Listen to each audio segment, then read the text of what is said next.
మాజీ ఎమ్మెల్యే సీత దయాకర్ రెడ్డి కాంగ్రెస్ లో చేరుతున్నట్లు ప్రకటించారు. మహబూబ్ నగర్ జిల్లా పార్కాపూర్ గ్రామంలో ముఖ్య కార్యకర్తల సమావేశం నిర్ణయం తీసుకున్నారు. ఇప్పటికే ఆమె హైదరాబాద్ లో కాంగ్రెస్ ముఖ్య నాయకులను కలిశారు.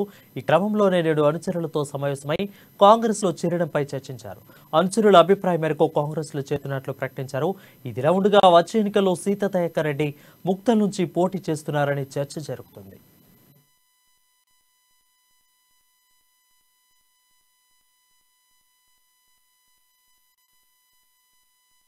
ఈ రోజు మీటింగ్ ముఖ్య కార్యకర్తలతో పెట్టుకోవడం జరిగింది.